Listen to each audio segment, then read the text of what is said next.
What's up, guys? It's KB. Make sure you subscribe to the Underground Sports Philadelphia YouTube channel. Click the bell icon down below so you don't miss a single video from us. And thanks for tuning in to another video from Underground Sports Philadelphia. Now let's get into it. Philadelphia, baby, you're going to love it. Best sports fans in the world. Actually, the worst, but that's what makes them the best. There we go. That's how it's done. All right. We are actually live. What is going on, everybody? Welcome into episode number 546.2 of Underground Sports Philadelphia. It's KB, it's Matt, back in studio. We got a lot to dive into from the Phillies. The NHL draft is on tonight. The Flyers continue to make moves.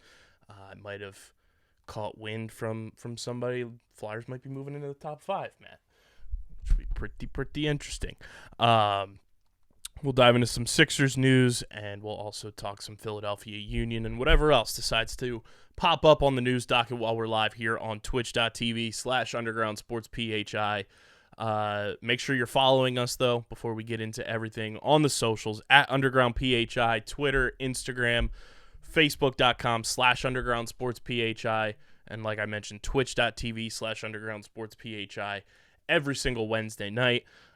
With myself and Matt, you can watch us record the show live. You can chime in the comment section, all that good stuff. And we will do our best to answer any questions from what we discuss.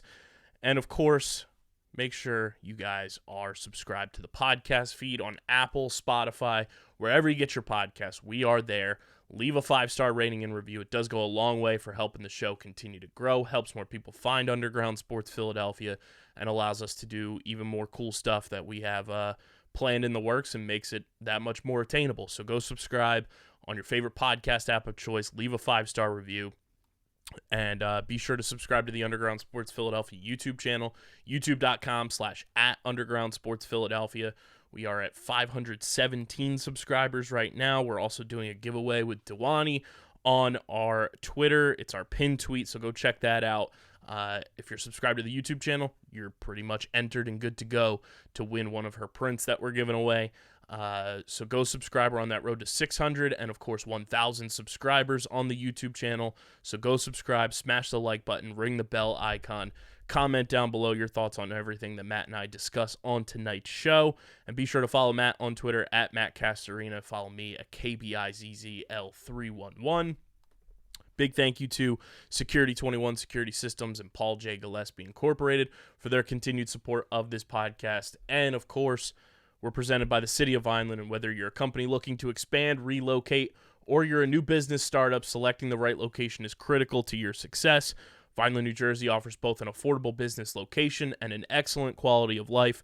The city's Economic Development Department is a one-stop source for moving your project through the development and approval process, and their goal is to make this process as smooth as possible and to provide the fastest turnaround times in the region. If you're considering potential locations for your operation, contact the Vineland Economic Development Team at 856-794-4100. That's 856-794-4100. Vineland, New Jersey, where it's always growing season. What's going on, Matt? Living the dream. Good to be back in studio, back from Columbus, and, Philly sports just doesn't stop. The Fightin' Phils, they take a series from the Mets for the first time since 2021 and continue to roll things through into Chicago with a big win last night over the Cubs. And how does Rob Thompson reward Brandon Marsh's 2-home run performance last night? Well, he's on the bench tonight as Drew Smyly takes the mound. But Phillies seem to be in a pretty good spot right now, which is good. You know, they're hitting their stride as the All-Star break is swiftly approaching, but I feel like you can't be too upset with how the month of June has gone for the Phillies overall. Yeah, you saw a great. I think one of the underrated things about being the Mets in that series is I think it really made Steve Cohen go full sicko mode and talk about trading off pieces and publicly threaten his players that they'll get traded if they don't turn it around. And I loved particularly this bit where someone asked him how it felt being in fourth. He's like, well, it's not fifth. So that's awesome. I truly love where his head is at. I love that they have not just the highest wage bill, but like historically high. They're paying $100 million in luxury tax this season, which is more than the Athletics have paid in salary cap in the last like 7 years. So it's awesome. I love what we've done to the Mets. Outside of that, though, you got Ranger Suarez turning into, I don't know, the best pitcher in baseball over the last like month and a half. Might be. Yeah, just really nice stuff all the way around. Brave series sucked, but it is what it is. Let's be real. That's kind of what we expected, but Only series loss so far in the month of June. which is nice. June is definitely, I will say, the June seems to be the Flyers month. Jesus. Yeah. Over the last decade, yeah. It's certainly been a month for them, but it certainly seems like it's been the month for the Phillies this year and last year is where this team really turned around. And the history of this season will be written in September and October, but it does feel again like you're seeing this team kind of form into what we had hoped, or maybe our expectations were at for them. Yeah, and I mean, the way that the pitching has kind of locked down this month has been, I think, the biggest revelation for this team, where going into June, it was like, okay, like Taijuan Walker's got to start figuring it out. He's had the best month in a Phillies uniform for himself in the month of June. Like you mentioned, Ranger Suarez, it seems like Nola is kind of figuring some things out. Zach Wheeler has been Zach Wheeler, and the bullpen has been magnificent. Like I saw a stat, like Craig Kimbrell's been one of the best closers in baseball since he gave up that walk-off grand slam to Max Muncy. Yeah. Which, when we signed Craig Kimbrell, it was like, oh, it'd be nice, if he's, a solid back end of the bullpen guy. But the fact that he's been pitching like the way he has for pretty much the entire year has been one of the best moves Dave Dombrowski has made in his tenure, I think. Yeah, I thought it was a decent gamble. Like, and you hope that maybe his experience gives you something when you hope that you're in the playoffs again. Like maybe that's what you're looking towards. But yeah, I think he's been good, and I think he's been sort of honestly, this bullpen has impressed me at times this season with how good they've been. Yeah, I think the pitching, you're right to say, is like I think started to really coalesce, and we definitely had issues with starting rotation. I still think that should be a target for the Phillies at the deadline, but it does not feel as catastrophic as it did in like early May, where it was like, man, Taijuan was really struggling. Ranger was still like working his way back from injury. It's quietly not been like an amazing Nola year. He's struggled at times, and like it's an important year for him personally too. Like it's who knows what kind of next season looks like for him, and if he's a fill or not. But I think they've turned that around, and you have Brandon Marsh returning to to Barry Marsh in the last few weeks, which has been nice as well. You've kind of gotten that from him a few times this year, and that's been the story too. I think of this season has been those moments and those streaks that you get from kind of the guys on the fringes, and maybe some of those support guys. So that's been nice. Yeah, and I mean, the way that the rest of the division's kind of shaken out, it seems like the Marlins are here to stay, so you're going to have to continue competing with them, but it's nice when you're able to kind of bury the Mets a little bit more underneath of you. You see some of, you're playing a Cubs team now, you win one game against them, they're a team that you want to bury and kick out of the wild card chase. So the fact that the Phillies are taking care of business against teams that they need to beat too is such a good sign for, I think things to come with this team. And as we've seen over the past couple of years, the summer months are when they start to hit their strides, and it usually starts in June because then they remember that the season started. The big news around baseball that came out this week, and a lot of people were clamoring, let's have a reunion. The Pirates seem to be looking like they're going to be sellers after a hot 2 months to start the season, and potentially Andrew McCutchen becoming available. I don't see him as a fit for the Phillies as much as the good vibes would be to bring Andrew McCutchen back here. He's primarily been a DH for them this year. Yeah, obviously, not have obviously anybody at this point would be an upgrade over Kyle Schwarber in left field, and I think Kyle Schwarber would tell you that. Yes, Kyle Schwarber's been like one of the worst defensive players in baseball. I do not think 48-year-old Andrew McCutchen is any answer. The answer is you get whatever steroid injection you can get into Bryce Harper to make it so that he can play at first base, and you can I think that might be the key for the second half of the season for the Phillies. Actually, is I think people will be surprised just the addition by subtraction of just getting Schwarber out of left field defensively for this team. I think could be a big. I think mentally it would help him. Yes, because I think it's kind of like Castellanos last year, where things are just kind of going bad for you, and people kind of focus on that one thing. And Schwarber's been okay this year. He hasn't been as monstrous as he was last year, and he hasn't had. I mean, it is Hoagie Fest now, so he has some time to cook. 41% of his hits this year are home runs. Yes, so he's. I mean, but that is kind of the story of Schwarber in his career now. He's he's a power guy, and I mean, he's one of the few guys on our team that can do that too. That we obviously haven't seen that from Bryce. I'm not hitting a panic button on Bryce Harper, but when do we get concerned that he's not hitting for power? I mean, I don't know how he's playing right now still. I don't fully understand that. It's didn't make sense to me when he returned, and I just at some point I think you have to wonder is this the best use of him? I don't know, and I don't know what the answer is either. I'm not pretending I have the answer, but Bryce has not been power wise what we need to. Now he's made contact and stuff. I don't want to make it seem like he's been black hole on this offense, but I hope that that's just a little bit of variance, and second half of the season we kind of see him return to form, because we could definitely use some of that. Yeah, and David Esser tweeted Bryce's kind of the slides that they put out for every player and everything, and said Bryce has been slumming hard recently, but the good news is that his peripherals suggest it's more timing related and less physical related. Would be more concerned, obviously, if his strength was zapped post-surgery, but that doesn't seem to be the case. You look at his average exit velocity, it's above average. His max exit velocity is towards the top percentile.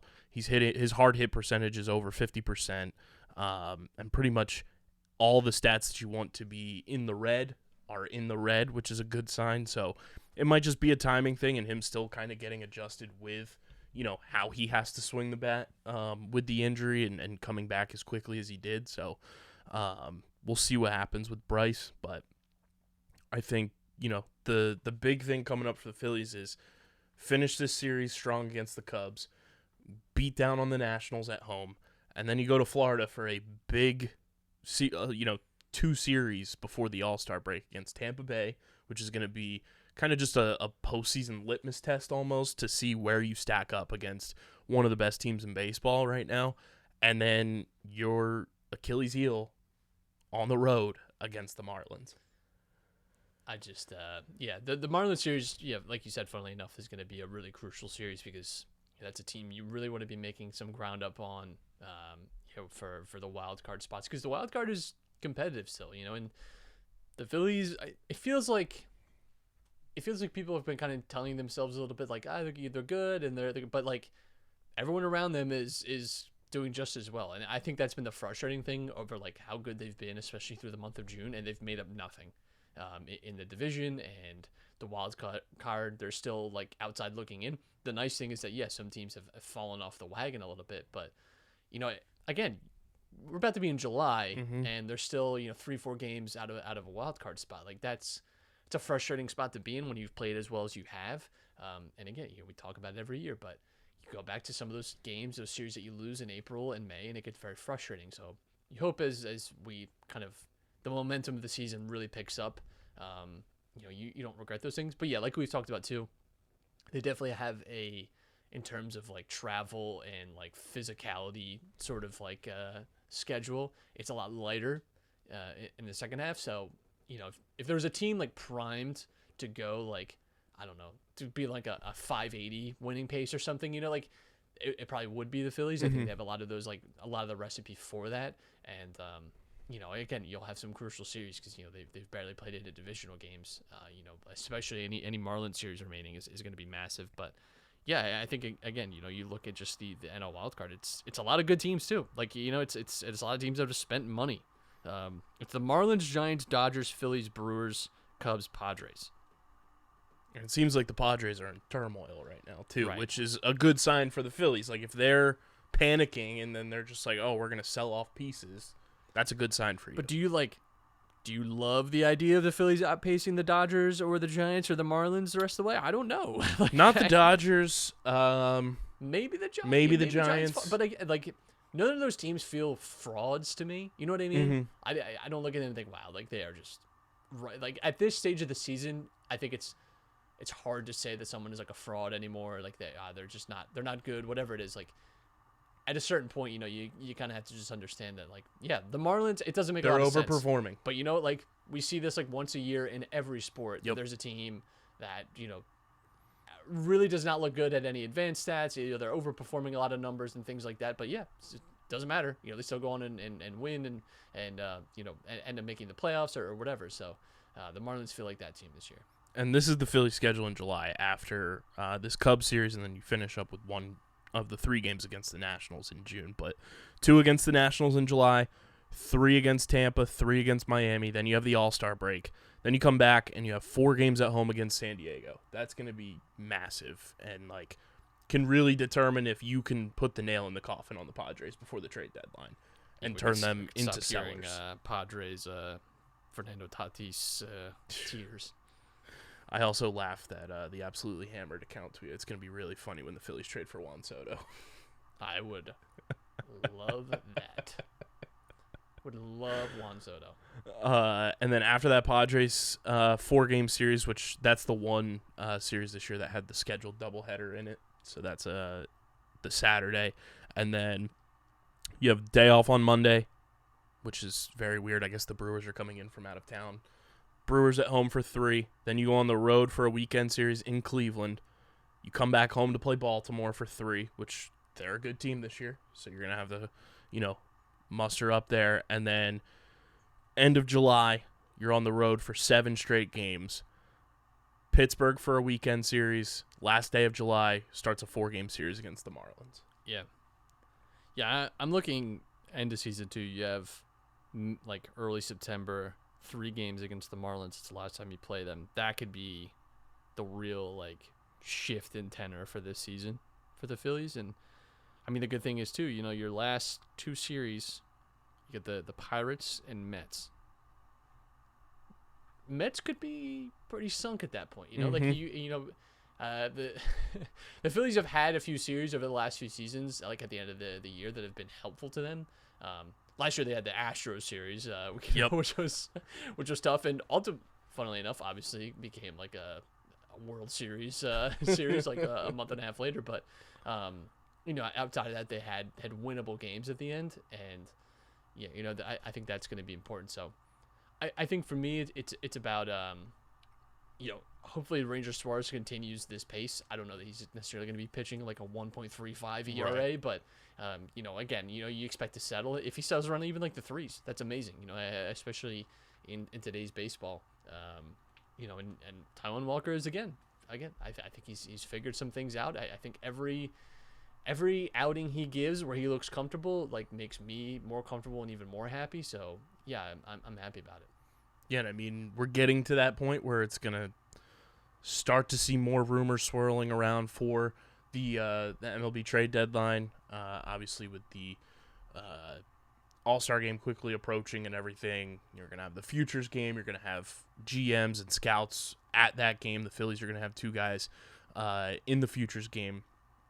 Both Justin Crawford and Mick Abel will be playing in the Futures game for the Phillies. So that's of note. I don't think either of those guys, unless you're trading for, you know, fucking Shohei Ohtani and giving up your entire farm, I don't think either of those guys are on the move. Well, but hang on now. If, oddly enough, this is like the first time in Shohei Ohtani's career that the Angels aren't like 100 games back in their division. I tell you this, I don't really care what it would cost. I don't know if we got to ship the Liberty Bell to LA. I think I'd make that. I think I'd make that swap. I know that's Probably. not necessarily, it's not up to me, but I'd think about it. Oh yeah, you have to at least pick up the phone. I think it's hilarious that Shohei Ohtani's having like the best season in baseball ever, and the Angels are just like a wild card team. Like, just don't get it. Oh man, that's gonna be the most interesting portion of free agency too. Is what he ends up doing. Who has the right to give Shohei Ohtani $67 million a year? But I mean, I'm curious to just see, with the Mets imploding, the Padres seem to be falling apart, and there's rumors that their clubhouse is just like at odds with each other. You have the Cubs. Hopefully you can put them away and knock them down a few pegs. National League wise, I feel like there's going to be, like, we say this every year and sometimes it doesn't happen, but I feel like this year in particular, with how many teams are fighting for the wild card and how many teams are kind of just like hovering and how far back they are in the wild card, I feel like we could have a lot of movement at this year's trade deadline. Yeah, I think, and there's a lot of teams that I think they're going to be aggressive, and that's why it's probably going to be a trade deadline that you have to maybe pay a little bit of premium. And it was the same last trade deadline too, especially with starting pitching. So it does. I am very curious to see, what the Phillies have to do, or how much they have to pay, and where they feel, I don't know, most important for them to upgrade. I think there's 4 positions that a lot of Phillies fans come to the consensus that they kind of need to upgrade, and it's starting pitching, adding an arm in the rotation, adding another bullpen arm, left field, and a bench bat. Where would you rank them in order of necessity? Run through me again. Left field, starting pitching, bullpen, bench bat. I think starting pitching, bench bat, bullpen, left field. Left field is not, to me, like, not a huge priority. Like, obviously, like Schwarber, like, if you can replace him defensively, but, like, again, I think that is a situation where you have to hope that you get health, and you can do that. You don't necessarily need a guy to do that for you. To me, starting pitching is crucial because I really think, we've obviously, again, things have settled with Taiwan, and you've seen Ranger play well, but I do think, like, that is a key difference maker in the playoffs, is if you do have a guy that, can give you 5-6 solid innings late in the season. That's, I have faith in our bullpen for sure, but, we've kind of put ourselves in a bad spot this year with our 5th starter. And I do think if that's the difference between right now, what our 5th starter is probably 2-12. Yeah. I mean, honestly, like, if you have a 2-win swing there, if you're 4-10, which is still bad, but again, like, it changes a lot. It does, and I think that margin for me is worth pushing in on. And you don't even necessarily have to go get a premium guy to make that happen. Again, Noah Syndergaard was not like the top tier last year, but I think he helped this team down the stretch and was like, he was a good like bullpen guy. Like when they had he would do like 3-4 I don't know innings. if they make the playoffs without him. Right. Like, he was I think an important kind of guy to get you over the line. I think the Phillies probably need something like that again this year. Like when you're getting to like high stakes games in September, I don't know that you're going to want to be rolling out, just a squad night. I think you'd want someone a little more dependable and reliable. So for me, starting pitching is, I think it's always worth going out and acquiring a starting pitcher. I don't know if that's just because of the era of Phillies baseball that we grew up in, where it's like every year they were adding, but I really do think, like, look at the Astros last year. Yep. Loaded. We could, that was the difference.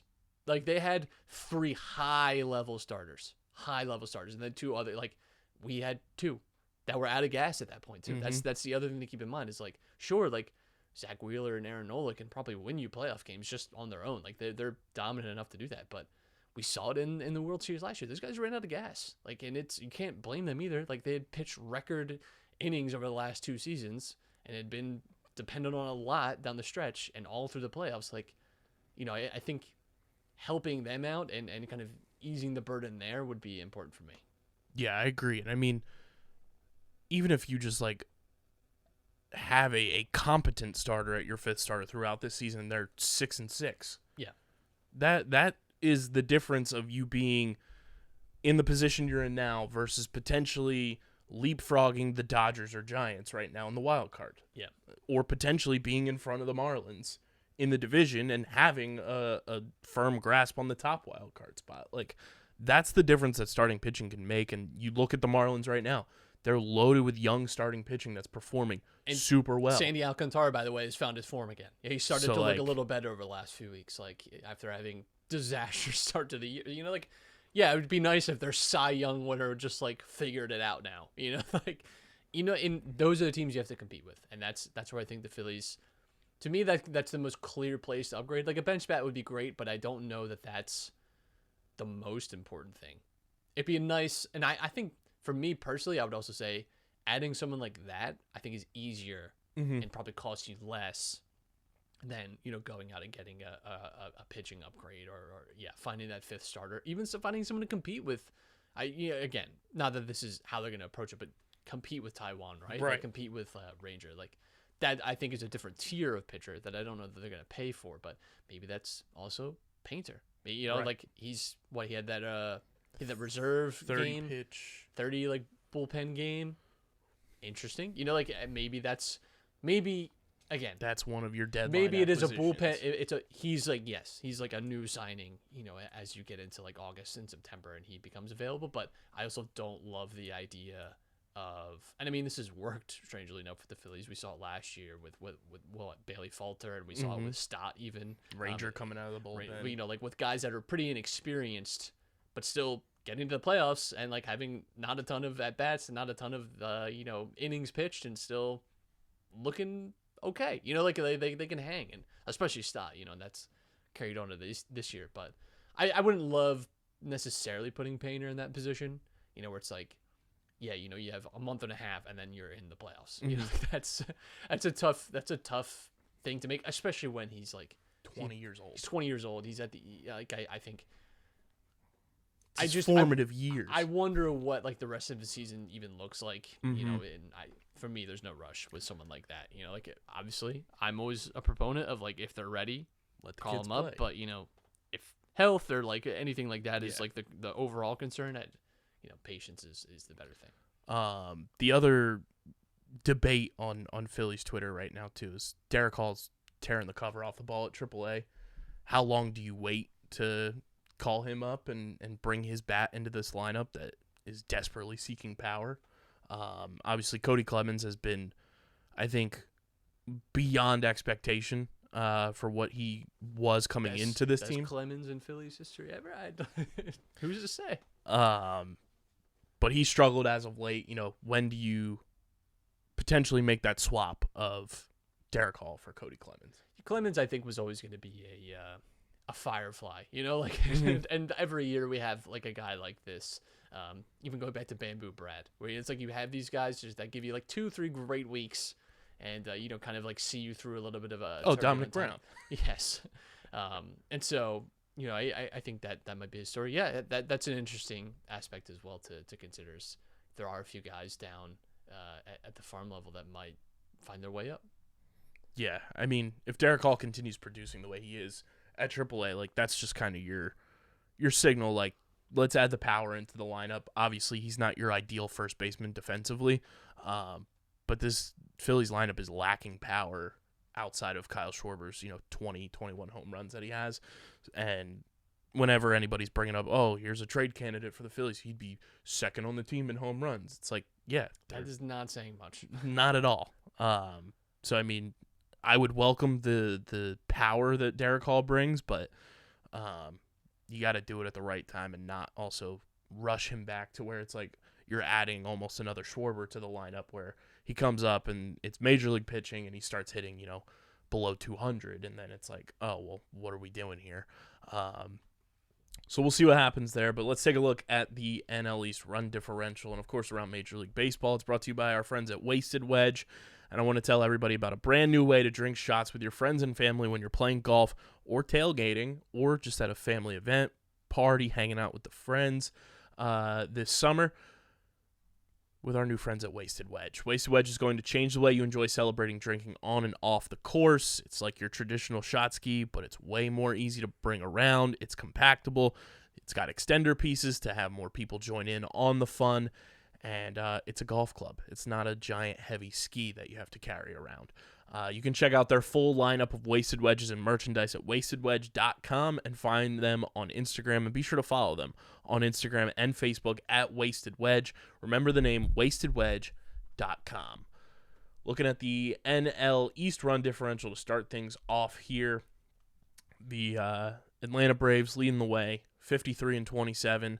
They've scored 441 runs so far this season to give them a plus 117 run differential. The stupid Miami Marlins at 46-34. They currently have the least amount of runs scored in the National League East, but they have a -6 run differential, so they're slowly but surely creeping their way to a net zero. But their expected win-loss so far this year, Matt, even though they're 46-34, is 39-41.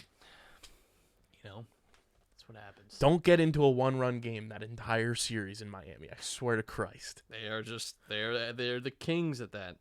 They're 25-16 at home and 21-18 on the road. Don't get into a one-run game at home against the Marlins. The Phillies at 41-37. They have a -12 run differential. Slowly digging themselves out of that Rangers series. Slowly but surely. The New York Mets at 36-43 with a -14 run differential. And then the stolen franchise Washington Nationals at 32-48 with a -62 run differential.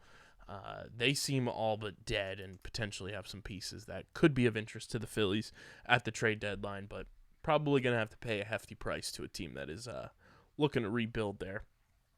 The Chicago Cubs, who the Phillies are obviously playing a series against right now, only team in the NL Central with a positive run differential, and they're in third place in their division. Awesome. First place Cincinnati Reds, 42-38 with a -20 run differential. You love it. I got to go to Great American Ballpark while I was up in Ohio and witnessed Ellie De La Cruz's cycle, which was ridiculous. Did you know he had a twin brother? Who's 5'8"? Man, that he's 6'5". That's got to be. Talk about pulling the short straw. Yeah, honestly. Yeah, Cincinnati was electric. Like, it's good when the Reds are good because they're like that one of those they are the original team in Major League Baseball, and like the atmosphere was just unbelievable. And the game I went to was like their 12th straight win. Plus they beat the Braves, so Always good. always fun. It's the only other ballpark I've been to actually, besides Citizens Bank, was Great American. It's very, very fun. Good vibes, good fans. Had a lot of fun there. I love that the St. Louis Cardinals are dead too. I feel so good. Nice. Hey, about a Goldschmidt or Arenado, you know, like that'd be. I'll talk to you. What'd you make of the Goldschmidt like rumor? Like people being like, "Oh, we need to trade for Paul Goldschmidt." It's just wish casting. 100%. No shot. I mean, listen, I'd love it, but it's not happening. No, we're not getting Paul. He makes way too much money. No, and he's got another year on his contract next year, and he's like approaching 40. Yeah, no shot. No chance. He screams Yankee or Dodger all over him. He's 100%. 100%. Just like Tim Anderson. Tim Anderson is going to be a Dodger, and it's going to hurt my soul. He's going to look so cool, too. He'd have the coolest. It'd be him and Mookie. They'd be the coolest tandem in baseball. Must be nice to be the Dodgers and just spend like $700 million and year. Not care. It's just like, yeah, cool. Must be nice. The NL West, though, speaking of the Dodgers, every team except for the Colorado Rockies has a positive run differential. Dodgers in third place with the highest at plus 52. Colorado Rockies, worst run differential in the National League at -128. They're a team, too, that if they don't fire sell this year, they need front office changes ASAP. Well, I think you could say they need front office changes and that ownership too. Changes. There's a lot to do there. They're a team I'm keeping an eye on just across Major League Baseball because I feel like they have probably like 5 to 6 guys that could be on different rosters come August 1st, the trade deadline. Sorry, I'm just transfixed by the Arizona Coyotes' entire like draft staff in matching maroon suits. I mean, they look very, very sharp. So shout out to them. How long will they be the Arizona Coyotes is the real question. It doesn't sound like much longer, but yeah. I mean, tough scene. You hate to see it. Tough. But the Arizona Diamondbacks in first place in the NL West with a plus 40. San Francisco Giants plus 48. Dodgers plus 52. And then the 37 and 42 San Diego Padres at plus 26. I guess that's what's in. Jesus. Then the dumbest division in all of baseball is the AL Central. Every team's under 500. Twins have a plus 24 run differential, being 2 games under 500. Just dumb. Must be nice. Just be. The Phillies would be in first place in that division. Yeah. Imagine the pennants we could rank up there. Relegate the AL Central. And like I mentioned, the one year that the Angels are in the mix is the year that the Texas Rangers just catch fire and have the best run differential in baseball, and they're 48 and 31. And we did our part. You're welcome. Sorry, Mike Trout and Ohtani. The Oakland A's, though, worst run differential in baseball, negative 223. Good for them. I mean, just good for them. It's going to be interesting to see who gets the nod from the A's at the All-Star break with the one required All-Star that every team is supposed to send. I think they're bringing out Cocoa Crisp again. I think that's what they're doing. But they're just sending a box of Cocoa Crisps. They're sending a second base that Ricky Henderson stole. Yeah. It's probably going to be their first baseman because I think based on association alone, when you think Oakland A's, you think first baseman. Yeah, just about. I mostly just think of Matt Olson and how much I hate him. Ugh. And I hate how handsome he is, too. I hate that he could reasonably play Superman. I hate that about him. The new Superman, Philadelphia's own. I'm sorry, I don't know. David Cronenworth was cast as the new Superman, and he's from Philadelphia. And the other fun fact about him is that one of his grandfathers is the creator of the Choose Your Own Adventure books. David Cronenworth? I believe that's his last name. I got to see what this guy looks like. I'm getting Jake Cronenworth of the Padres. I could be. I'm sorry, David Corin Sweat. David Corin Sweat. He kind of looks like a mix of Cillian Murphy and Spencer from iCarly. So, do with that whatever you want. Yeah, cool. All right. Have you seen the new internet game taking over the masses, the Immaculate Grid? I have not. I have it pulled up here. I haven't done it. It is basically baseball's version of Wordle. Oh. So, you know what? I had seen this, but with a different sport, actually. Okay, so these are achievements and teams that they've played on? Yeah, so they'll give you, from what I've seen over the past couple of days of doing it, there's 4 teams that are typically on there, and then 2 stats. You get 9 guesses. There's 9 squares, obviously. And then you just have to match each, side. So like the one we have here, it's A's and Orioles in the top corner, and then A's and Twins, and then A's and 3,000 plus hits in your career batting, and then it's Orioles Padres, Padres Twins, and then Padres 3,000 plus career hits, and then 500 plus home runs career batting for an Orioles player, a Twins player, and then also matching the 500 plus home runs career and 3,000 plus hits career. 500 home runs. That's not that many. Yeah, I was gonna say that's not a huge list. I mean, even 3,000 hits is not exactly what I would call. Well, Cal Ripken's he didn't have that many and didn't play for the A's I was mostly looking at length. The only one I can think of off the top is Tony Gwynn for Padres and 3,000 plus Tony career Gwynn hits. is a good guess. Which you got to be careful with these because there was one the other day that was Cliff Lee, and there's 2 Cliff Lees in Major League Baseball history. Didn't Joe Mauer? Did he go somewhere else? I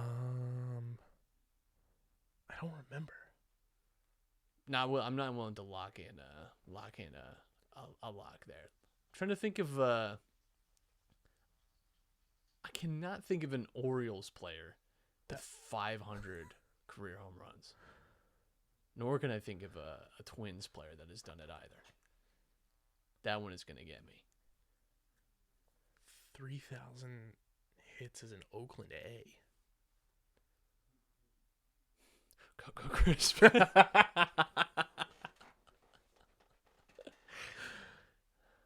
Well, I guess it's career, so it doesn't necessarily. Yeah, it doesn't necessarily have to be someone that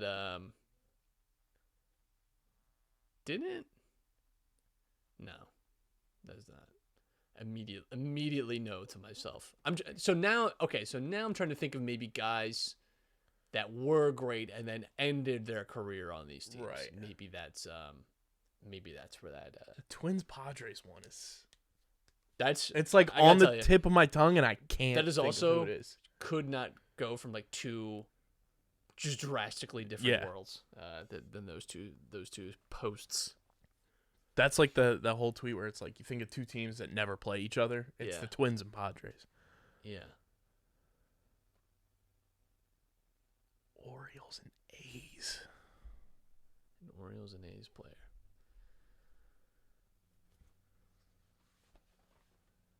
Orioles and Padres, Manny Machado, maybe? Yes.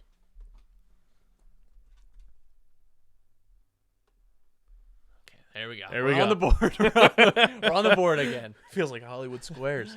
Jesus.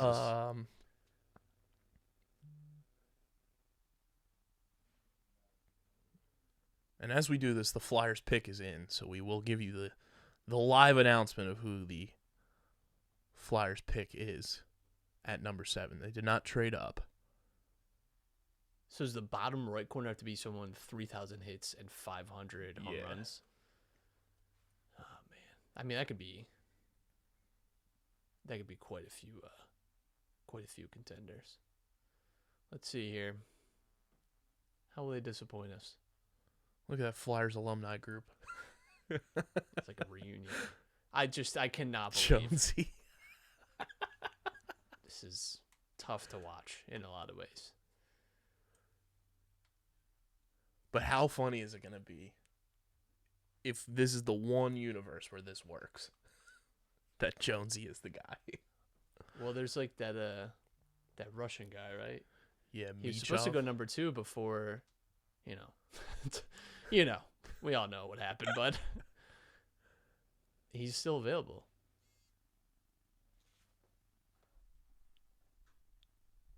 There it is.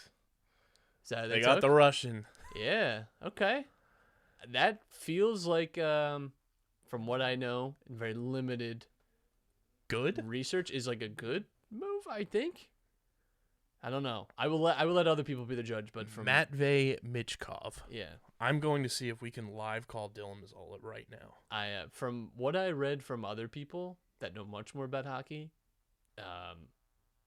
this is like good. Because I think he was genuinely supposed to be like a top 3 pick before everything kicked off. Also, ask him any. There it is. You're live on the pod right now. Give us your intel on the newest Flyer. The newest Flyer is the second best player in this draft class. The only reason he went so low is because he has a contract with KHL to 2026. But I believe in the past there are ways to get out of that, whether he defects or the Flyers. No, Dad. Or if the Flyers pay money.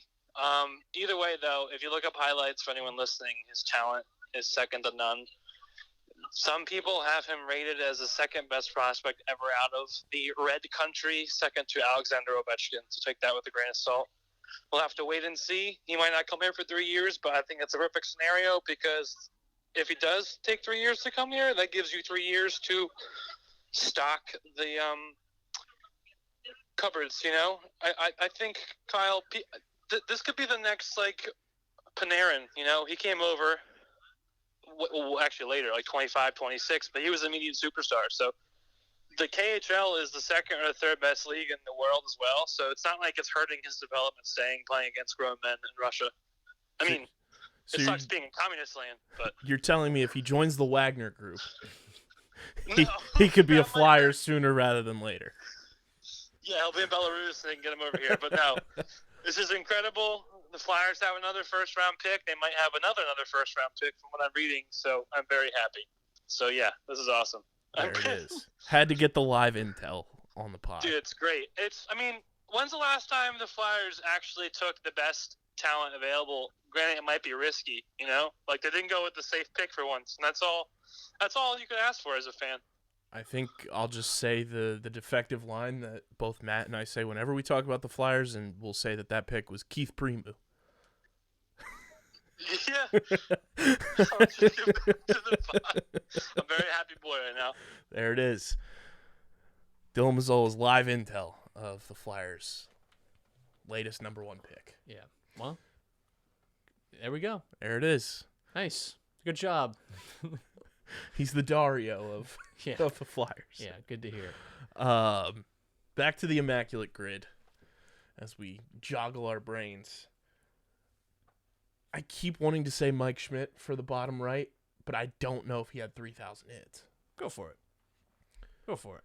I think that's a reasonable guess. Does it have to be one person, or if anyone fits the category? Anyone that fits the category. Yeah. I would say trying to think of people who had 500 home runs. A-Rod, maybe?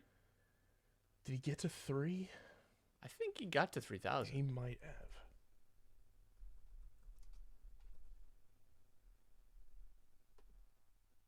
There it is. We're just... All right. Orioles 500 plus home runs. It has to be someone that was good somewhere else, because there's no one coming to mind that spent 7-8 years as an Oriole and was doing that. So I'm just Rafael Palmeiro. That could be our man.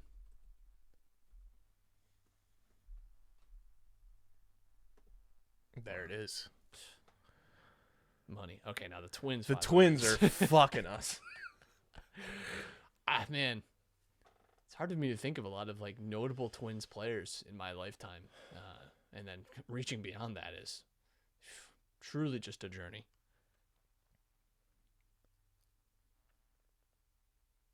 And a Twin that hit 500. Again, has to be a situation where they were. Did Jim Thome play for the Twins? He played White Sox in Cleveland. I think he might have. I think that's a good guess. I would go Jim Thome.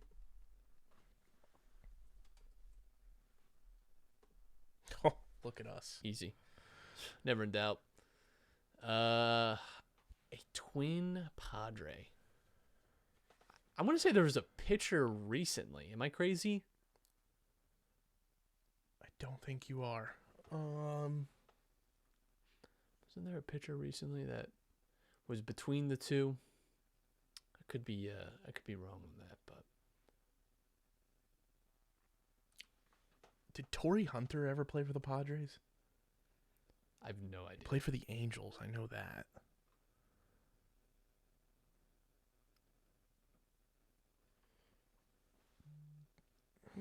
Who on earth would play for the Orioles and the A's? Those are tough assignments. Mm-hmm. They're not easy places. Orioles and A's.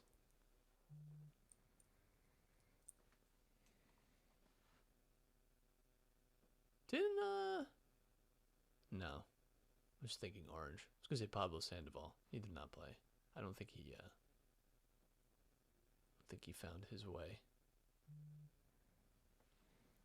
Twins and A's is also throwing me for one hell of a loop.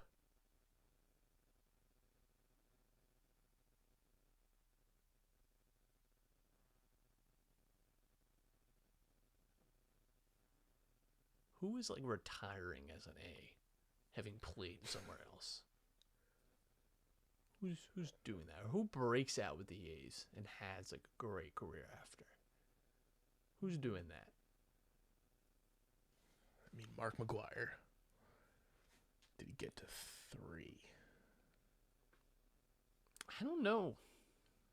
Off the top of my head, I really don't know. Yeah. I don't hate the guess, though.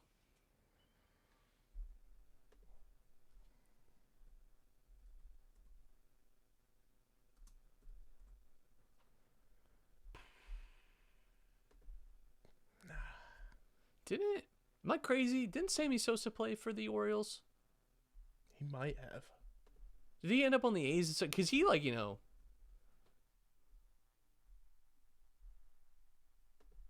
No. Oh, man. Well, there's our late 90s home run race guesses out the window. Man, a Twin and a Padre. Twin and an A. Orioles A's. 3,000 hits, I couldn't tell you. Who are Hank Aaron's teams? Braves. Brewers. Why am I imagining him in an athletics uniform? Am I imagining that? I think so. I'm imagining that. Did Ricky Henderson get to 3? I don't know. I don't think he did either. Did he play for the Orioles? It might have. You can tell me anything at this point, and I might believe it. Padre and Twin. Did Trevor Hoffman pitch for the Twins?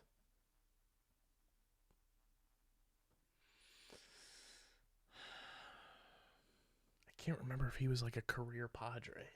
I feel like he was a career Padre. He maybe did 1 or 2 years somewhere else, but I really do. Twins would be a strange place for him to have ended up. But again, I don't hate the guess.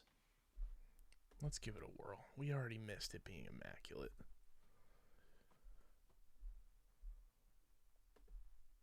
No.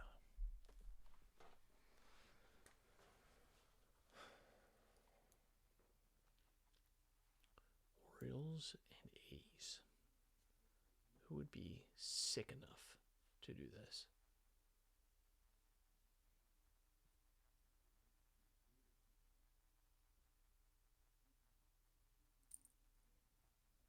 No clue. I'm stumped. I'm going to try Ricky Henderson. Nope. Wow. Tough. We don't get even answers? No. That's the worst part. So Come now on. we got to Google the answers Come that on. we missed. Oakland A's 3,000 hits.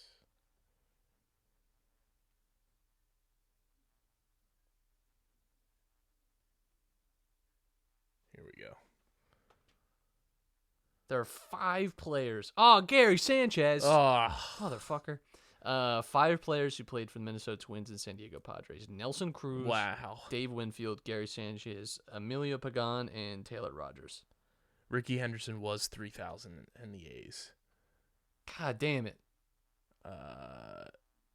Miguel Tejada was Orioles Oh, fuck. Come on. A's. Eddie Murray was Orioles 500-plus career home runs. Would have not. I'm glad. Sonny Gray, Twins A's.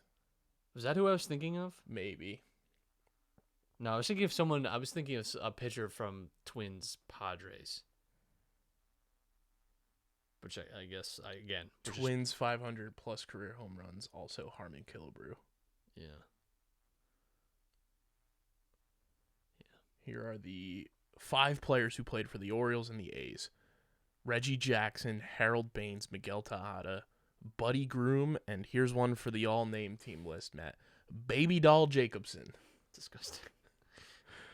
Love it. Let's see. 5 players who played for the Twins and A's. Oh, there's a tough one on the Oakland A's with 3,000 career hits. Ty Cobb. Oh. Do not associate Ty Cobb with No. the A's, in my defense, at all. Twins A's. Sonny Gray, Trevor Plouffe, Kurt Suzuki, Terry Steinbach, and Trevor May. That's a tough scene. And then Twins Padres, Nelson Cruz, Dave Winfield, Taylor Rogers, Emilio Pagan, Gary Sanchez. It's always Gary Sanchez, dude. Oh, the other Minnesota Twin with 500-plus career home runs, David Ortiz. Yeah, of course. Luckily, we got that one. We all think of. Oh man. And then just the list of 500 home runs and 3,000 hits. Hank Aaron, which we should have got that. Yeah. Albert Pujols, Miguel Cabrera, Willie Mays, Eddie Murray, Rafael Palmeiro, Alex Rodriguez. Yeah. Shout out to us. We'll be better next time. Maybe. Be better next time. Hey, you know what? 50%. Not I'd live bad. with that. I'd live with that. Not bad. That gets you in the Hall of Fame for sure. That's 100%. You get in the Hall of Fame with almost like 28%.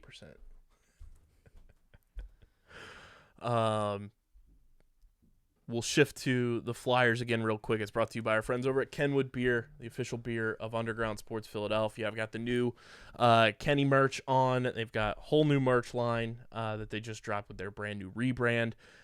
Gold tops on the cans now, and it's 4.1% ABV, 127 calories, just 10 grams of carbs. Go to kenwoodbeer.com. Use the all-new and improved Kenny tracker. See who's got Kenwood on tap in the Philadelphia area. Or you can buy it at your local Philadelphia area liquor store. Light body, light calories, plenty of flavor, the best light beer on the planet. Must be 21 or older to do so.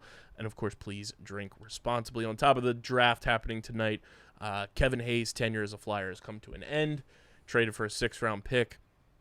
And as I was getting ready for today's show, Matt, I thought of a comparison of Kevin Hayes' tenure with the Philadelphia Flyers. It eerily reminds me of Jonathan Papelbon, just less problematic. Yeah. Where Kevin Hayes wasn't grabbing his junk at the fans, but he came here in hopes of winning, kind of trying to reinvigorate the franchise a little bit, and the Flyers just continue to fall more and more apart, where when Papelbon signed here, it was like, oh, we're coming off a 102-win season. We're still loaded with plenty of players and everything, and then the injury bug hits the Phillies, and they fall into their decade-long decline. But Kevin Hayes definitely fit Philadelphia, I would say, and it's going to suck losing, the good person that he is, but I think giving him an opportunity to win at this point in his career is much more important for him. And then the Flyers, try to get off some of that salary and hyperspeed this rebuild. Yeah.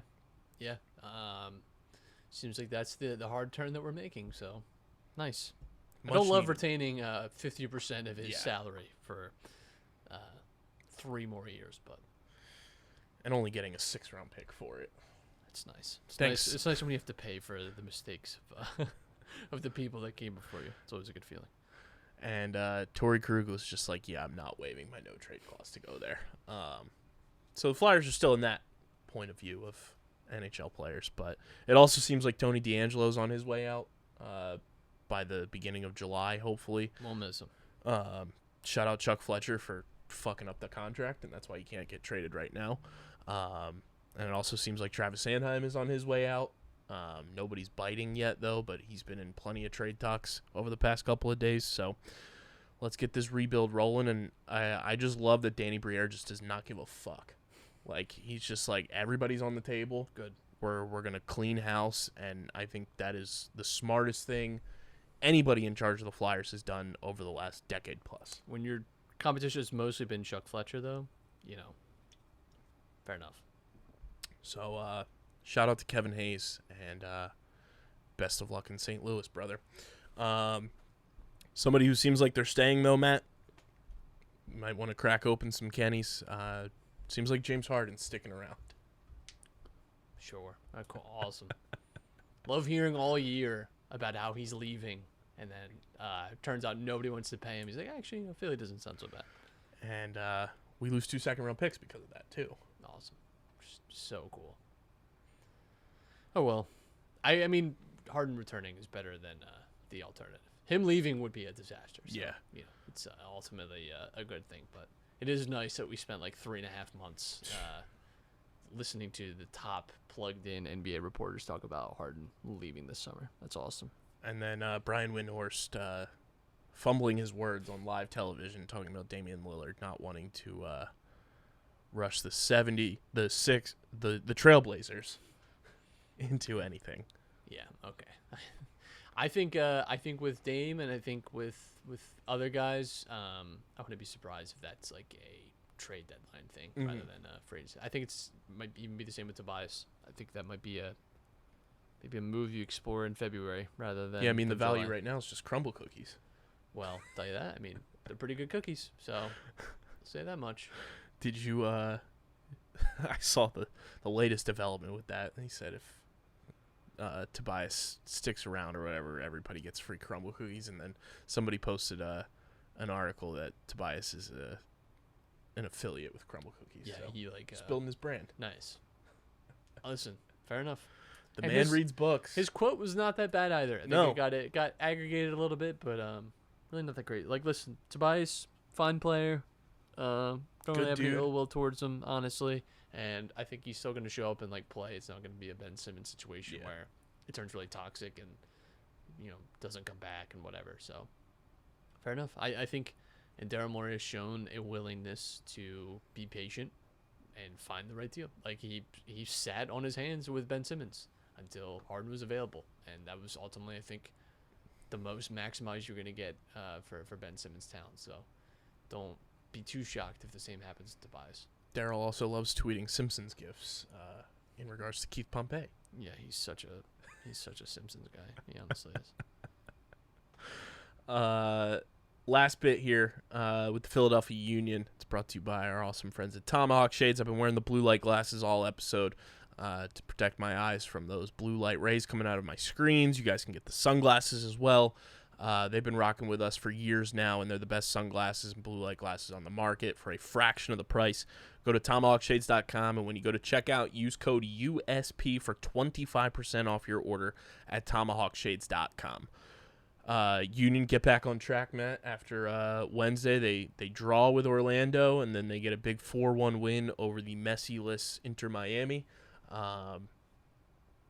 Good to see them get back on track before this 4-game stretch going into the All-Star break. Yeah, feels nice. Right now, Martinez, our lone All-Star, which is probably not unfair, I think, considering especially the first month and a half. It hasn't been until no like truly league standout players, I wouldn't say, but yeah, the interesting thing for the Union too is transfer windows opening for European teams in the 1st of July, similar to like the NBA season, and so I do wonder, that's when like contracts end and you start to see like teams really start to make moves and stuff, and I do wonder if maybe the Union lose a player to like that's been a risk with them over the last few seasons. Doesn't seem like that's what they plan to do this year. It felt like they maybe made some guarantees and some promises that perhaps in the January window this upcoming season that might be people getting their wishes, getting their moves to Europe, but always a risk. So gotta keep our ears out for that. But felt nice, to get a good win over Inter, right? And it's frustrating that you had that early season loss to them, but it's good to kind of get a get right game, and it's nice to kind of pile on what is a bad team, and hopefully to like give some of that good energy to the Phillies, teach them how to beat a team in Miami. That would be a nice It'd be thing. great. Let's learn from our big brothers who know how to win consistently. Yes. That's all we got for you guys for this episode. Make sure you're following us at Underground PHI, Twitter, Instagram, Facebook.com/UndergroundSportsPHI, Twitch.tv/UndergroundSportsPHI. Follow Matt on Twitter at Matt Castorina. Follow me at KBIZZL311.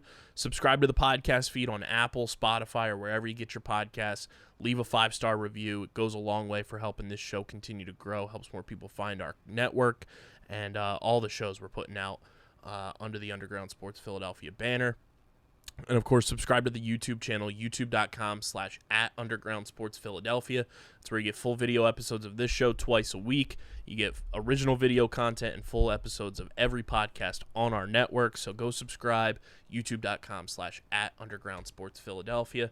Big thank you to Security 21 Security Systems and Paul J. Gillespie Incorporated for their continued support of this podcast. And, of course, we're presented by the City of Vineland, and the City of Vineland Municipal Calendar features city-organized, city-sponsored, and city-affiliated events that are of public interest. The calendar, which is accessible at vinelandcity.org, is a good way for residents and visitors to build awareness, remain engaged with city government, and participate in local events.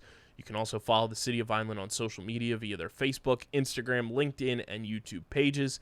Through these tools, you can stay connected to the community and get important announcements about programs and services offered by the city, Vineland, New Jersey, where it's always growing season. And be sure to get your merch at phiapparel.co. Use code UNDERGROUND for 10% off any and all merch orders.